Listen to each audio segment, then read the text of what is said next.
Secretary Vince Dizon. The Terminator Dizon. Secretary, good morning po sa inyo. Good morning po. Katunying, good morning, Kajay. Good morning po. Papunta ho kayo sa NAIA pala ngayon? Opo, dahil na-mention mo nga sa balita, no, nagpapasalamat tayo kay Commissioner Viado sa lahat ng ginagawa nila sa Bureau of Immigration para tulungan ng mga pasahero natin, lalo ng mga OFWs. Aginsunod nga sa utos ng Pangulo natin, no, yung kabigin-biginan ng Pangulo natin. No, lalo na ngayon, magsisimana Santa na tayo next week. Kailangan yung pagbabiyahe ng mga kababayan natin na darag sana sa mga airport, sa mga bus station, sa mga tren, sa mga puerto natin, sa mga barko, kailangan talaga gawin natin as comfortable as possible, Katuning, Jerry, no? At more importantly, as safe as possible, no? Napuntahan ko na po yung OFW lounge sa NAIA 3 Kumbachero. Ang ganda-ganda nung lounge, talagang feeling business class passengers. Yung ba yung nasa nandito pa sa labas? Hindi po, sa bandang sa may immigration area na. Naka-check-in ka na? Opo. Hindi pa commissioner. Merong isa hindi pa commissioner, secretary. May isa akong nakitang before immigration eh. Ito bagong labas, bagong area to sa taas. Akit ka pa Kumbachero. Tapos ngayon naglagay sila ng dedicated lang. Immigration counters dedicated for OFWs. Paglabas mo ng lounge, ando na, Secretary, di ba? Tama ho. Yun po ang pupuntahan isa sa mga pupuntahan namin ngayon dahil mag-i-inspect na po kami. Kasama ko din po ang Bureau of Immigration. Kasama din po natin si Secretary Cristina Frasco ng Tourism. At kasama din natin si Secretary Hans Kakdak ng Department of Migrant Workers. So, pupunta po kami lahat ngayon sa airport. Kasama po natin at nagpapasalamat tayo sa San Miguel Corporation dahil sila ang nag-ayos ng ating bagong OFW lounge at naglagay ng dagdag na dedicated immigration counters nakatabi ng lounge mismo. So, paglabas mo sa lounge, hindi ka na mahihirapan. Ando na. Diba, may mga dala ka pang yung hand carry mo. Hindi ka na mahihirapan. Diretso. Saka hindi ka kasama ng ibang mga pasahero bibiyahe. Opo. Yun nga po, no, ang kabigin-biginan po talaga ng ating Pangulo, lalo na para sa ating mga modern day heroes, ang ating mga OFW. Kailangan talaga padaliin naman natin. Kaya take ko na rin yung opportunity ng pagbisita na to, nandito na kami lahat. Pag-uusapan na rin namin, Jerry, Anthony, kung paano ba natin papadaliin pa yung pagdaraan ng ating mga OFW sa mga airports natin pagka sila ay papalabas at pati na rin yung mga papasok. No? Kasi napapansin nga natin at napansin to ng ating Pangulo. In fact, isa to sa mga unang-unang sinabi niya sa akin nung ako'y papasok pa lang po sa kabinete na kung pwede lang, hanapan naman natin ng paraan paano natin mapapasimplify, mapapadali yung paglabas ng ating mga OFW. Pag sigay magtatrabaho na, no? Hassle lagi yan lagi pong nahihirapan ako. Nakikita ko po lagi yan, no? Tayo naman po ay bumabiyahe din, no? At nakikita natin na medyo pagdating po sa mga OFWs natin, parang pagdududahan, mas mahirap. Pagdududahan. Naiintindihan ko naman na syempre may iba ding mga responsibilidad ng ating immigration officers, lalo na yung anti-human trafficking natin. Napaka-importante yan. Pero siguro naman, no, kung mag-uusap lang tayong lahat, no, sa gobyerno, baka naman makaisip tayo ng paraan paano natin mapapadali. At the same time, since nandiyan na rin tayo sa topic ng immigration, Katunying, Jerry, napapansin din namin ngayon, na monitor namin the past couple of days, and nakikita naman natin to pag tayo bumabiyahe. Pagka peak hours talaga, lalo na sa NAIA 3, napakahaba ng pila sa immigration. Grabe. So, ano oras ba ang peak hours dyan? Alam nyo, ang peak hours kasi sa paglalabas, usually early morning. Usually pagka early morning, ang sinasabi ko, early morning, as early as 4 a.m. Madaling araw. 4 a.m. Kasi alam nyo naman, tayong mga Pilipino, may habit tayo na maaga talagang dumarating. No? So, minsan, before 3 hours before pa nga, o even more. Pagka-international. Pagka-international, nandyan na tayo. Ang problema nga, pagka maagang dumarating, maaga din pipila sa immigration. Minsan, parang napansin natin, hindi pa bukas. Hindi pa puno. Tao. No, kulang pa, hindi pa napupuno ang ating mga immigration counters. So, gagawa tayo ng paraan dyan. No? Kakausapin natin ang NNIC, yung San Miguel Corporation na nagpapatakbo, pati na rin ang ating Bureau of Immigration. Kung paano naman natin siguro mapaprioritize yung ating peak hours para dapat maaga pa lang nandun na po ang ating mas marami. Dagdag na counter. Kung kaya nga puno. Kasi ang pagkakaalam ko, 40 ang counter sa NAIA 3. So, hindi tayo nagkukulang sa counter. Marami yan. So, pero siguro, kailangan lang i-timing ng tama na umpisa pa lang, maaga pa lang, nandun na. Kasi pagka hindi naiipon. Pagka kaunti sa umpisa, syempre, hahaba yung pila. Maiipon yan So, yun po, isa sa mga pag-uusapan din natin mamaya yun. At tingin ko naman, meron tayong solusyon dyan. Tsaka dun sa secretary sa yung pag-check-in, nabanggit ninyo, marami sa atin talagang nasanay na flight maaga. So yung check-in counter, sarado. Check-in counter, minsan sarado pa. So naiipon din doon. Tatanungin ko din, no? Ang alam ko kasi ang standard is 3 hours before nagbubukas. Na-experience ko na rin yan sa ibang bansa. Minsan pag masyado ka maaga, hindi pa talaga bukas. Pero baka naman, lalo na kahit ngayon, pa isa-isa, secretary. Tsaka may modern technology na rin tayo ngayon na kung ikaw ay maaga, kahit na wala pang tao sa check-in counter, 3 hours before or more than 3 hours before, meron namang mga may mga kiosk na yan na self-check-in at kahit dumating ka the day before kahit na maaga ka talaga dumating, pwede ka nang mag-check-in at pwede mo na nang i-drop yung check-in luggage mo dun sa mga automated. In fact, sa Clark International Airport, ginawa na nila yan. Ginawa na nila yan. And I'm sure, lalo na ngayon, San Miguel Corporation ang nandyan. Singapore, ganun po ang ginagawa ngayon. Opo, so tingin ko kailangan mag-invest na tayo sa mga ganitong mga teknolohiya since available na naman sila at reliable para naman sa convenience ng mga kababayan natin. Nabanggit ko yung Singapore secretary. Meron pang ibang style yung Singapore na halimbawa ay nabanggit yun, kung mamaya pang hapon yung flight mo, pwede kang mag-early check-in. May ibang counter sila na devoted para sa mga early check-in travelers. Ang kailangan nga po talaga is mag-usap-usap lahat. Lalo na ngayon, marami sa mga airport natin, tulad ng NAIA, Clark, Cebu, private na. Yung innovation at yung haba din ng pise, no? Meaning makakapag-invest sila ng mas mabilis, hindi katulad ng gobyerno. Alam niyo naman yung gobyerno magpapabidding ka pa, napakatagal niyan. Ang hirap po Pero ngayon na privatize na ang ating mga airport, tingin ko mas madali tayong makakapagbigay ng mas magandang serbisyo sa mga kababayan natin. Yung po bang kausap namin kahapon, si ano pangalan ng kumpanya, Ronald Gadayan? Yung honest janitor, 16 years, pero hindi pa pala siya permanent. Napakinggan niya naman. Napakinggan ko, Katunying, Jerry. In fact, ngayon, imimit ko si Kuya Ronald Gadayan. Hanapin ko siya mamaya sa NAIA. Gusto ko siyang mapasalamatan, di ba, sa serbisyo niya at saka sa yung honesty niya na talagang very consistent, no? Ang dami na pa ganyang naisauli, no? Kahit na mga malaking mga amount, no? Sa kwenta raw niya, nakaka-6 million na siya. Can you imagine? No? Pera at alahas. Ngayon nga dahil privatize na ang operations ng NAIA, baka naman mabigyan naman natin ng insentibo si Kuya Ronald, no?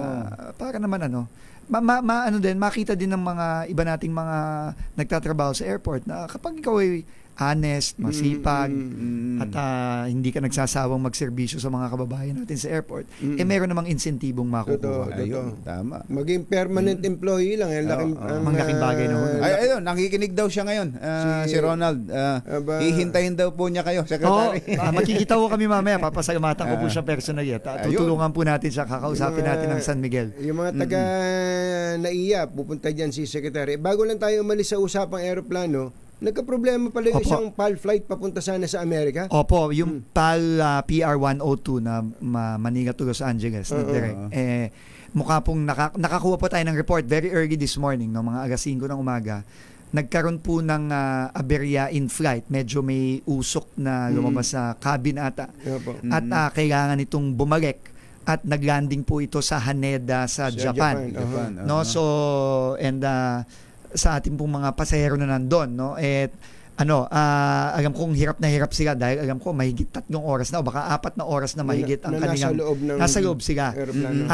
Nagpatulong po tayo sa PAL, no, tinawagan po natin ang PAL at tingin ko nabuksan na nila yung una nabuksan nila yung pintuan para naman kung may usok man doon ma-ventilate naman yung usok kasi hindi natin alam kung anong klaseng usok yon, no? Kawawa naman ng mga pasahero natin.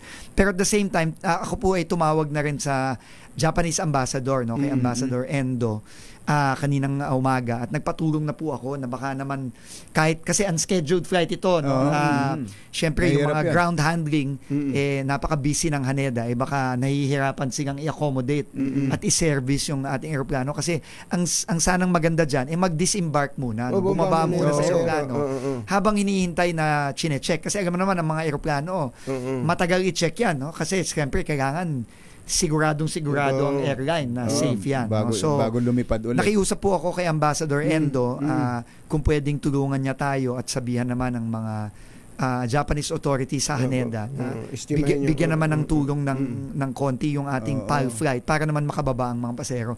Tingin ko hindi naman yan planong umalis ng ng airport, no. Yan naman kung mabigyan lang sila sana ng komportableng area sa airport, sa transit area, no, kasi syempre may mga iba diyan wala namang visa siguro, no. Para lang komportable sila habang hinihintay na chine-check. Sa report ninyo wala naman wala po, safe naman po sa mga pasahero. Safe naman po. Pero syempre yung inconvenience, yung stress, lalo na nasa loob ka ng cabin, yung takot, kawawa naman po. At kailangan po alagaan naman po ng PAL yung mga na-imagine ko po, Secretary, kung maging maayos man na yung aeroplano tapos sasabihin mo sa pasahero, sige, pwede na, ayos naman na to. May takot yan. Paano ka naman? May takot yan. Paano ka naman? Sasakay ka ulit doon sa umusok na aeroplano. Same aircraft ang sasakyan, ano? Ako din personally, naranasan ko na yung naranasan ng mga kababayan natin. Kawawa yung mga pasahero. For one time, halos 5 oras kami nasa loob. Nakasarado yung aeroplano, medyo nakakaano yan nakaka-trauma So kawawa naman ang ating mga kababayan. And syempre, alam nyo, kailangan imbestigahan din natin yung nangyari, no? Ano nangyari. And kailangan i-instruct ko na rin po ang ating CAAP, ang ating Civil Aeronautics Board na tignan kung anong nangyari dito. Kasi syempre, cargo ng ating mga airlines ang safety at comfort ng ating mga pasahero, no. Meron pong passengers rights yan, no. Kailangan naman kahit papaano pag-usapan natin at mag-demand tayo ng konting responsibility sa ating mga airlines, no, para sa benefit ng ating mga pasahero. Pero ang hingin ko na lang po sana po wag magpapanik lang yung ating mga kababayan. Yung safe mga kamag-anakan dito. Yung mga kamag-anak nila safe po silang lahat, no. Ang tinatrabaho lang po natin ngayon maging komportable naman sila at sana makababa sila sa eroplano habang hinihintay na chine-check, no? Okay. At mag-update po tayo, no. Tuloy-tuloy po ang update natin lalo na para sa mga pamilya ng ating mga kababayan na nasa PR 102. Ayan, okay. Tapos na tayo sa airport, sa aeroplano. Sa tren naman, sa concern ko naman na kumpatsero. Kanina nag-uusap kami, Secretary, na ang nabanggit ni kumpatsero sa airport. Ako naman sa tren. Sabi ko, naiinip na ako, Secretary, sa tren, sa North Rail, South Rail, MRT 7. Balita ko, nag-inspection kayo kahapon. Kahapon po, nag-take advantage na ako habang walang traffic. Nagpunta po ako nagsimula ho ako sa Valenzuela at sa papuntang Bulacan. In-inspect po natin yung ating mga works doon, yung mga trabahong nangyayari. Alam niyo po, itong North-South Commuter Rail, a bit of history lang, katunying ka, Jerry. Panahon pa po ni Presidente Ramos pinaplano itong dati North Rail ang tawag dyan. Panahon ni President Ramos, panahon ni President Erap, panahon ni President GMA, panahon ni President tuloy-tuloy po yan, no? So talagang ilang dekada nang hinihintay ito. 30 plus years. Pero ako po, nung nakita ko po yung trabaho, may mga delay po tayo. No? Inaamin natin yon, no? Na-delay po tayo dyan ng medyo matagal-tagal. No? Ang estimate is about, I think ang estimate ng ating mga Japanese partners at ng ADB ay mga 4 na taon ang delay dyan. Tagal. Dahil sa mga delay na nangyari nung nakaraang taon, plus 4 years. No? Ang naging ano. Dapat kasi magbubukas na to ngayong 2026 or 2027 meaning operational na yung buo. No, hanggang Malolos, hanggang Clark. From hanggang Clark. Yun sana, yun ang original 2027 ang original na target completion date niyan 2027. Pero ngayon medyo may mahaba-habang delay. Pero nung nagpunta po ako doon at talagang kinausap ko po yung contractor, yung Japanese consultants, yung ating mga tao sa DOTR, nagkaroon po kami ng pag-asa na at least hanggang Malolos, mula Valenzuela hanggang Malolos. Ayan, tingin ko po, mate-testing na po natin yan ng end of 2026 or early 2027. No, so, next year yan. Next year po, end of next year. May mga tatakbo na pong mga trend dyan. No? Ito bang sinakyan yung trend na to, yun? Opo, yan po yung isang trend na nandun na. No, in fact, ready na po yung mga trend Ready na for delivery this year. Kaya lang nagka-delay po talaga tayo diyan sa civil works, no, dun sa construction, no, dun sa Riles, no. May part do diyan na elevated Elevated po lahat yan. Elevated lahat. In fact, elevated, pero pagdating po ng Clark International Airport, mag-underground pa yan. So ang istasyon sa Clark International Airport ay underground. So talagang world class ito. Kapag pala ito na kumpleto, Clark hanggang Manila, Metro Manila. Tapos hanggang Calamba. Bulacan, Laguna. Hanggang Calamba. Opo. Ano po yan? Calamba to Clark. Mga 150 kilometers po yan. No? Or more. More pa yan. No? So, yung partial, sabi nga ni Secretary Art, partial operability. Hanggang Malolos muna. End of 2026 or early 2027. Opo. Ano po yan? Siguro by end of 2026, nagte-test run na tayo ng mga trend. No, meaning nandito na yung mga trend, tumatakbo na, kinukomission na lang ho natin. And hopefully by 2027, early 2027, nakakabiyahe na po ang ating mga kababayan papuntang Malolos, hanggang Malolos. Marami ho excited dyan. Naiinip, pero excited. Alam nyo, exciting talaga. Ako nga, kwento nyo pa lang. Exciting po talaga, lalo na kung makikita nyo yung facilities. At syempre, ito'y gawang Hapon. Tsaka yung klase ho ng trend na masasakyan, ano bang itsura nun? Maganda po, ito po. Ito po yung napakaganda po niyan. No? Alam nyo, napakalaking bagay sa mga kababayan natin sa Bulacan. Alam nyo, maraming mga kababayan nating Bulakenyo nagtatrabaho sa Metro Manila. Yes. No? Pero ngayon, swerte ka na siguro kung maka-isang oras kalahati ka. Nako, no, mula Malolos. No, baka swerte na yun. Baka yan, sige, 2 hours and a half yan. No? Pero ngayon, ito, wala pang 30 minutes to, Malolos hanggang Metro Manila. Nandun ka na. No? Sigurado yan, bilis. Talaga, kailangan nga talaga pukpukin natin ang pukpukin. At maganda naman, alam nyo, ang mga Japanese, very conservative yan. Kasi yan talaga, safety first. Kailangan sigurado ang gawa. Pero kahit sila, nagsabi sila sa akin, Secretary, we can do it. So we can do it. Sabi nga niya, ano pangalan ng ambassador? Si Ambassador Endo. Endo. Hindi bawal ang Endo rito. Hindi bawal ang Endo. Bilisan natin. Baka hindi naintindihan pa nga ni Ambassador. Yun ang pa Laguna, pa Calamba. Kailan yun? Yun ang mas challenging, Kuya Jerry. To be honest, no, hindi pa ako makapagbigay ng timeline dyan. Kasi ang problema talaga dyan, yung right of way Metro Manila pa lang yung sangkatutak na right of way ang kailangan nating kunin diyan. Di ba yung iba ba yan sa ruta ng PNR? Di ba tinigil na natin ang PNR? Pareho din po. Ang problema lang, ito kasing trend na to mas malapad No, yung PNR kasi yung PNR natin nasa at grade. Minsan nasa kalye, nasa ground. Ito elevated. So and malaki. Mas malaki yung mga trend at mas malapad yung 30 meters yung kailangan right of way nung elevated parang skyway na nga itsura no, kung titignan mo So kaya challenge talaga lalo na sa Maynila pa lang yung mga kalye, yung mga building na tatamaan, yung mga bahay na tatamaan medyo challenging, pero alam nyo, tingin ko kaya naman talaga eh. Basta tutukan lang ng mabuti. Dapat pala, meron kayong matindi dyan sa PNR eh. Wala ba kayong... Hopefully po. Meron na pong papasok ata na medyo magaling-galing. Tingin ko po. May experience din sa May experience po sa trend ito. Magaling. Hindi ko lang po ma-announce pa kasi hintayin natin ang ating mahal na Pangulo na mag-announce niyan. So yung trend na ho yan sa napakalamba, kasi ini-expect ng marami, tinigil na yung PNR eh. So baka ano ba yun? May nakikita na ba tayong gumagawa doon?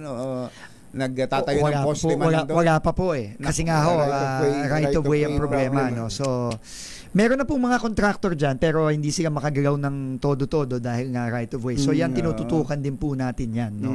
Pero ang priority talaga natin matapos itong norte. Norte ang mauna. Kasi pag ito nakita at nasakyan at naramdaman ng ating mga kababayan, talagang tingin ko force to good ang mga susunod na administrasyon na tulad ng pinapagawa ni Pangulong Bongbong na bilisan to ng todo-todo. Ganun din sana ang gagawin. No? Kasi ano po talaga ako po, alam nyo naman, nakatira po ako sa Pampanga. Ako po, pag natapos to, hindi na po ako magsasasakyan talaga. Bakit pa po ako magsasasakyan kung may trend na? Yung pong Manila to Malolos ay December next year, ano? Tapos yung hanggang Clark. Hanggang Clark po, ako po, cautiously optimistic ika nga. No? Yung talagang medyo tingin ko, bago po bumaba sa pwesto si Pangulong Bongbong Marcos, bago matapos ang kanyang termino sa 2028, makakasakay na po tayo hanggang Clark. Hanggang Clark na. Ayun, ang maganda. Kailangan natin yan para mas ma-appreciate ng ating mga kababayan yung Clark International Airport na napakagandang airport na baka hindi pa natin nakikita dahil nga sa yung pong kung paano makakapunta doon laging problema ng ating kasi po, alam nyo, yung talagang alam nyo itong traffic na ito, no? Kung yung traffic sa NLEX na ayan, araw-araw ko pong dinadaanan yan. Alam niyo po, pagka natuloy na po at talagang pinipilit po tayo at tinutulak po tayo ni Pangulong Bongbong Marcos na talagang matapos ito, alam niyo po, mawawala ho yung traffic na yan Kasi marami po sa mga kababayan natin, hindi na ho talaga magsasasakyan Magte-trend ka na lang talaga. Transport system talaga. Oo, kaya talaga, alam niyo naman po si Pangulong Bongbong, tumira po yan sa ibang bansa, lalo na sa United Kingdom, na talagang it's probably the most efficient railway system in the world. Talagang kaya yan talaga ang inaasam niya na maramdaman po talaga at mabigay sa ating mga kababayan. Yung kaya subway MRT7 sa kanan namin tatalakay sapagkat alam namin hinihintay na kayo sa airport. Secretary, salamat po sa inyo. Maraming salamat po. Hindi na namin kayo napagkape. Bigla kayo okay lang po. Wala pong problema. Antonin ka, Jerry. Thank you po. Mabuhay po kayo. Thank you very much po. Thank you, Secretary. Ang ating kalihim ng DOTR, Secretary Vince Dizon.